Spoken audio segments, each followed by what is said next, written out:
We have so far explored many and varied subjects regarding the Quran and Hadiths, based entirely upon the Mohammedan Muslim records. We shall be dealing with a great many more subjects, especially regarding the compilation, collection and formation of the Quran in the 300 years after the death of Muhammad, all of which will be based entirely upon the Mohammedan records themselves. Can you, nonetheless, give us your conclusions about the Quran? Before I answer your question, I would like to repeat once more the following facts. No human being is born evil.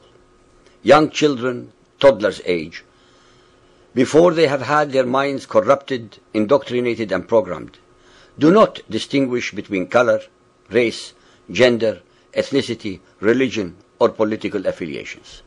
They are all totally innocent. Every human being is a product of indoctrination by their parents, their siblings, their family, and their culture. Not a single one of us has had the free will to choose our parents, our race, our nationality, or our beliefs. The followers of Muhammad are not born evil. They are programmed to be evil, to hate, and to discriminate against all those who do not believe as they do. The male followers of Muhammad treat their females as if they are domestic animals, without individual rights, without respect, and dominate them through terror, fear, and violence. Muhammadan Islam is theocratic, and hence does not allow for the freedoms of conscience, of political rights, of religious rights, of democracy, of individual human rights and dignity, etc. All you have to do is look at the 55 so-called Muslim states in the world today, and you already have your answer. It is the Quran which instructs them to hate 87% of humanity because they do not believe in Allah and in Muhammad as his messenger. It is the Quran which discriminates against the women followers of Muhammad and treats them like chattel. It is the Quran which forbids the followers of Muhammad from reading and exploring the beliefs and religions of other people lest they find out the facts and the reality about itself. It is the Quran which divides humanity into two camps, that of the believers, Dar al-Salam, against that of the unbelievers, Dar al-Harb. It is the Quran which mandates that the whole of humanity has to become Muhammadan Muslim, or under Muhammadan Islam, by conversion, by submission, or by slaughter. It is the Quran which mandates that Muhammadan Islam should be at war to aggress, to expand, enslave, and to plunder all so-called unbelievers. Muhammadan Islam's own historical record is a testament to this. It was Muhammad in his Quran who 1400 years ago unilaterally declared war against all other human beings on earth who do not believe as he does. It is the clear and declared intention of the followers of Muhammad in all forms of media, especially in the Western democracies, that their objective is to Islamize Christian Europe, Hindu India, Buddhist China, and all others. One cannot find a single applicable, merciful, or compassionate verse in the Quran towards any and all unbelievers. Muhammadan Islam and its male followers exhibit an obscene degree of hypocrisy, of mendacity, and of racism, compounded with a pathological and depraved indifference to reality, to facts, to mercy, to compassion, to veracity, to loyalty, to friendship, and to language.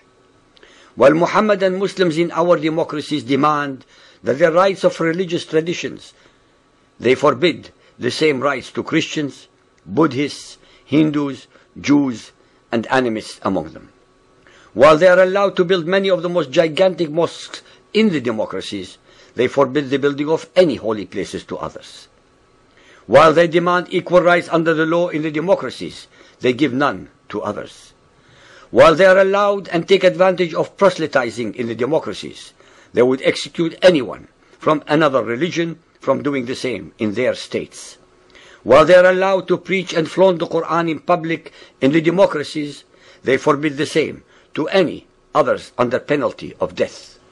While they welcome converts to Muhammadan Islam, they will execute them if they change their mind to opt out.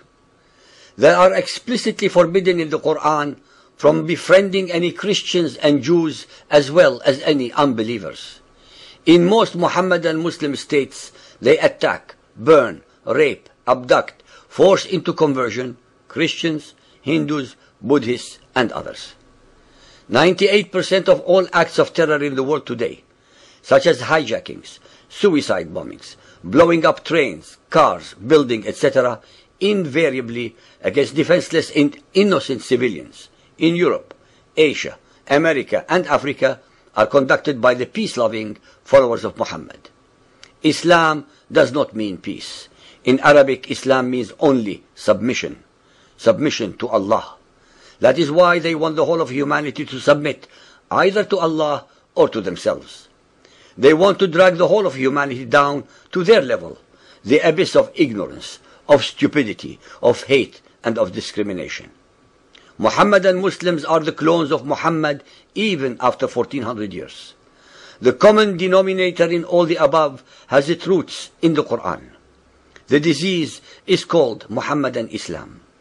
The symptoms of this disease are hate-mongering, war-mongering, ignorance, stupidity, discrimination, racism, etc. This disease is propagated through the so-called religious leaders such as mullahs, imams, ayatollahs, etc. in their madrasas, the religious schools, their education system, and their media.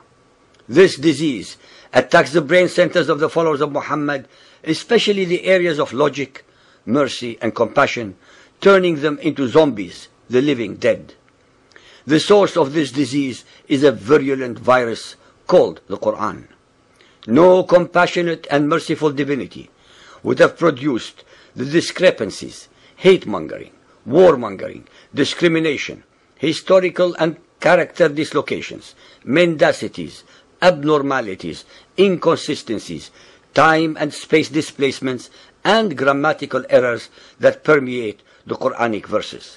In fact, every letter, every word, every verse, and every chapter in the Quran are the product of Muhammad's personal thoughts and imaginings, his own alter ego, cleverly projected into the unsuspecting mouth of Allah, the supreme pagan rock god of Mecca, embedded in the corner wall of the Kaaba, called the Black Stone.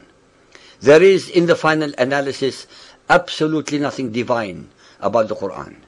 And any follower of Muhammad who would attempt to challenge these statements and conclusions based entirely on the records authored by the Muhammadans themselves will have the same probability of success as a snowflake in Muhammad's inferno. The Quran is satanic. Its fundamentalist followers have no choice but to be the same.